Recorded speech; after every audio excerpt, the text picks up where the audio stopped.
Hola mis queridos meridianos, espero de corazón que estén muy bien. Hoy quiero que analicemos juntos este video que encontré hace poco navegando en YouTube y que me ha llamado poderosamente la atención. Este video es muy futurista y a la vez muy controversial. Es para mí muy importante que lo veas conmigo porque necesito saber qué piensas. Ya que lo que te voy a mostrar en este momento se ajusta muy bien a lo que estamos viviendo en estos momentos. Mira esto con los ojos, oídos y mente muy abierta. Y por sobre todo, no creas nada de lo que voy a decir o lo que vas a ver. Tú eres quien construye tu realidad basado en tus principios e ideales. Yo no soy nadie para meterme en eso. Solo observa y déjame tu comentario, porque me interesa bastante saber qué pienses. Así que te pongo en contexto antes de comenzar. Nos vamos al año 1984.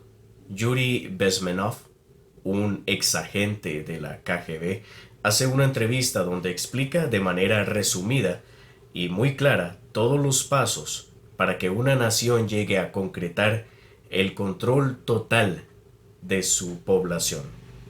Pero bueno, sin más, vamos con el video. Several times before about ideological subversion. That is a phrase that I'm afraid some Americans don't fully understand. When the Soviets used the phrase ideological subversion, what do they mean by it? Ideological subversion is the process which is legitimate, overt, and open. You can see it with your own eyes. All you have to do, all American mass media has to do, is to unplug their bananas from their ears, open up their eyes, and they can see it. There is no mystery. There is nothing to do with espionage. I know that espionage intelligence gathering looks more romantic. It sells more deodorants through the advertising, probably. That's why your Hollywood producers are so crazy about James Bond type of thrillers.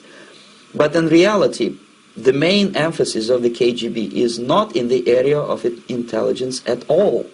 According to my opinion and opinion of many defectors of my caliber, only about 15% of time, money, and manpower is spent on espionage as such. The other 85% is a slow process which we call either ideological subversion or active measures, активные мероприятия in the language of the KGB, or psychological warfare.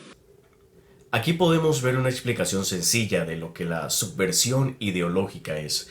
Y básicamente podríamos decir que es un proceso el cual se da de manera descarada y abierta al público, sin espionajes ni ningún romanticismo parecido. Sigamos. What it basically means is to change the perception of reality of every American to such an extent that despite of the abundance of information, no one is able to come to sensible conclusions in the interests of defending themselves, their families, their community, and their country. It's a great brainwashing process which goes very slow, and it's divided in four basic stages. Aquí podemos deducir que este mecanismo llega a lavar el cerebro de las personas de manera tal que se llega a crear una verdad absoluta en su entorno y en la manera en la que se desarrolla su vida. Es como la instalación de un sistema operativo completo en tu cerebro que te hace pensar de una manera afín y que llega a manejar todos los aspectos de tu desarrollo como ser individual y social perteneciente a un régimen específico. Vamos a ver ahora el primer paso de este mecanismo y cómo se desarrolla. The first one being demoralization. It takes from 15 to 20 years to demoralize a nation. Why that many years? Because this is the minimum number of years which requires to educate one generation of students in the country of your enemy, exposed to the ideology of the enemy. In other words, Marxism-Leninism ideology is being pumped into the soft heads of at least 3 generations of American students without being challenged or counterbalanced by the basic values of Americanism, American patriotism. The result you can see. Most of the people who graduated in the 60s, dropouts or half-baked intellectuals, are now occupying the positions of power in the government, civil service, business, mass media, educational system. You are stuck with them. You cannot get rid of them. They are contaminated. They are programmed to think and react to certain stimuli in a certain pattern. You cannot change their mind, even if you expose them to authentic information, even if you prove that white is white and black is black. You still cannot change the basic perception and the logic of behavior.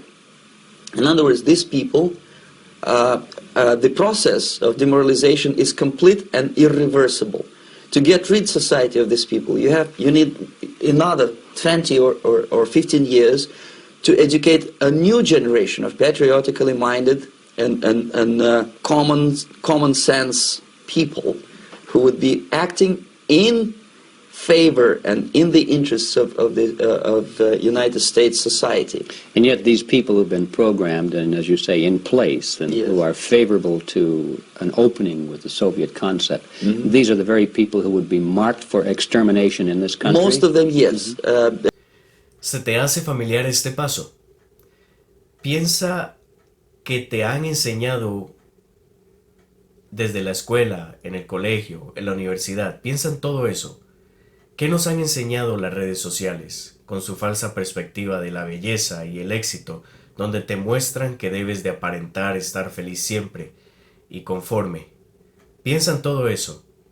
Te hago una pregunta. ¿Alguna vez le has dicho a tus padres o abuelos, es que usted es así, chapado a la antigua, y ya no va a cambiar? ¿Te has puesto a pensar que nosotros vamos en ese mismo camino? Con todo lo que estamos consumiendo en Internet, Twitter, Facebook, WhatsApp, etc. Sigamos. Simply because the psychological shock when they will see in future what the beautiful society of equality and social justice means in practice, obviously they will revolt. They will be very unhappy, frustrated people. And the Marxist-Leninist regime does not tolerate these people. Obviously they will join the links of dissenters, dissidents. Yes. Unlike in present United States, there will be no place for dissent in future Marxist-Leninist America.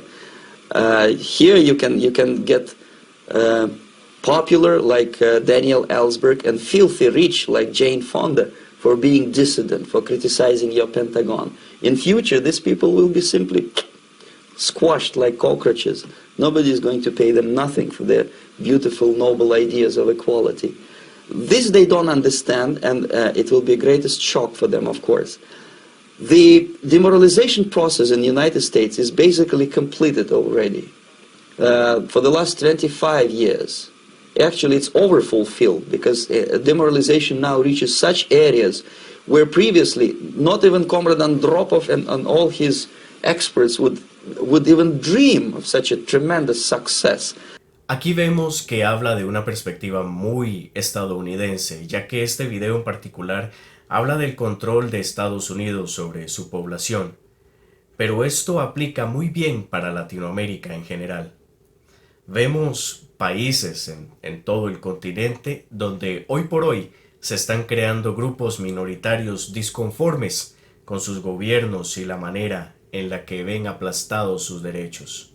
Grupos minoritarios que van creciendo y se van agrandando cada día más.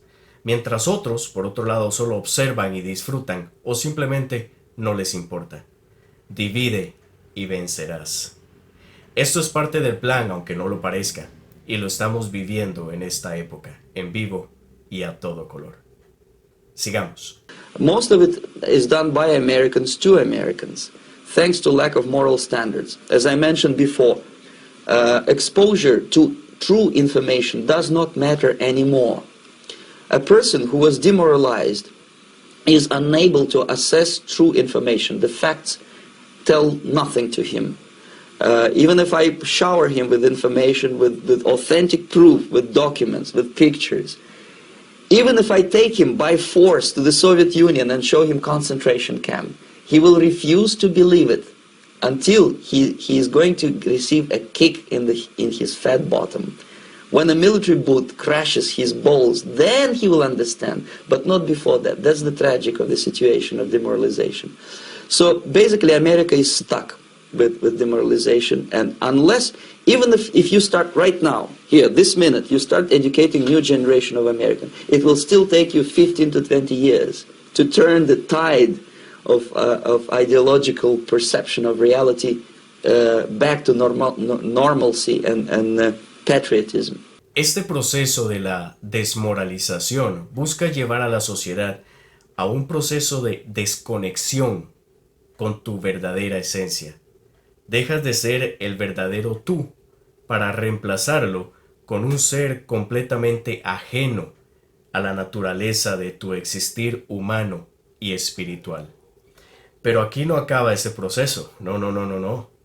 Vamos a ver el segundo paso. The next stage is destabilization. This time, subverter does not care about your ideas and the patterns of your consumption. Whether you eat junk food and get fat and flabby, it doesn't matter anymore.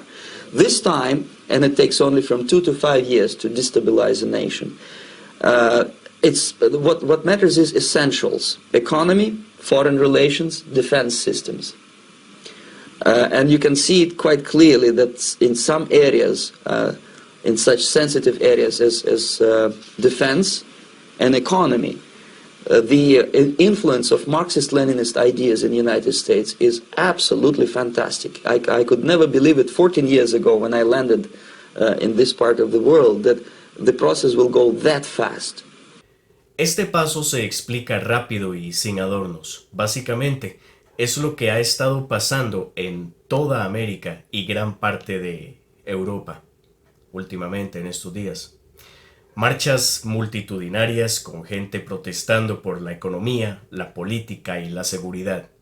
Lo vemos en países de Sudamérica últimamente y en Estados Unidos de manera más mediática. Estas marchas y quejas del pueblo adoctrinado tienen un propósito y lo veremos en el tercer y último paso de este desquiciado esquema de control poblacional. The next stage, of course, is crisis. It may take only up to 6 weeks to bring a country to the verge of crisis. You can see it in Central America now.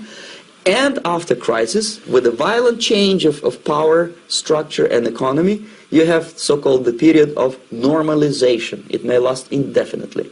Normalization is a cynical expression borrowed from Soviet propaganda. When the Soviet tanks moved into Czechoslovakia in '68, Comrade Brezhnev said, "Now the situation in brotherly Czechoslovakia is normalized."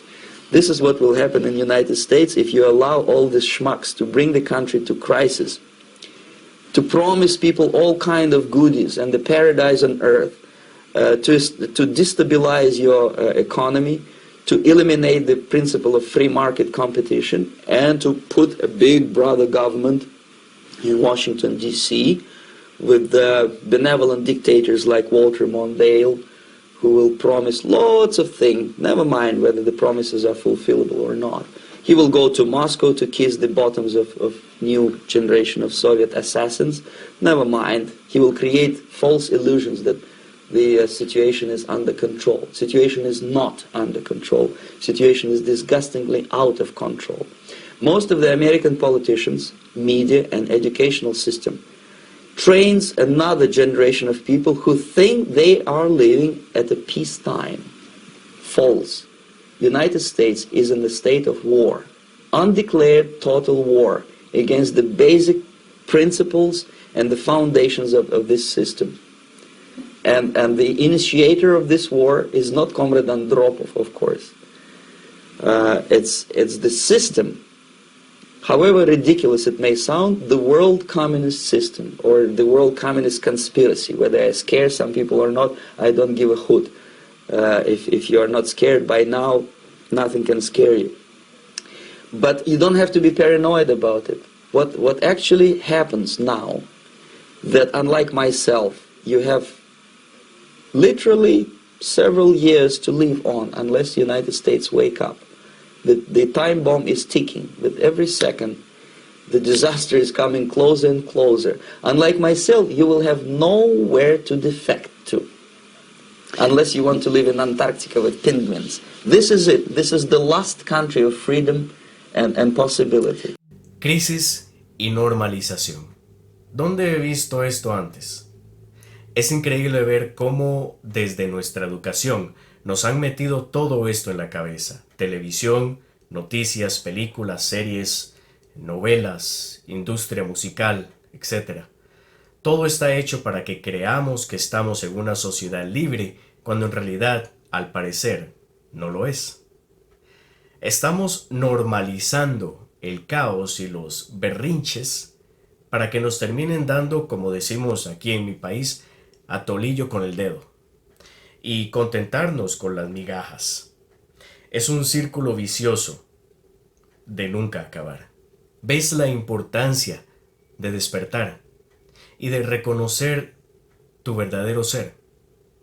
¿Ves por qué soy tan majadero con este tema? Tú tienes el poder, siempre lo has tenido y siempre lo tendrás. Te lo han estado drenando desde hace muchos años, pero ya ha llegado el momento de que lo tomes, de que agarres todo esto que te pertenece y despiertes a ese ser espiritual en ti que viene de un plano de amor incondicional y nos ayudes a salir de esta prisión. Parte del despertar no es solo la ley de la atracción y lo bonito de las manifestaciones. Despertar es también tener conciencia de tu entorno, pero sin pertenecer a él, sin juzgar, solo observando y aceptando que eres un ser de luz y de amor que está de paso por este plano. Contamos contigo. Si llegaste hasta aquí, te lo agradezco montones. Suscríbete si aún no lo has hecho, eso me haría muy feliz. Y recuerda que aquí estaré siempre para ayudarte a recordar tu verdadero ser. Hasta la próxima.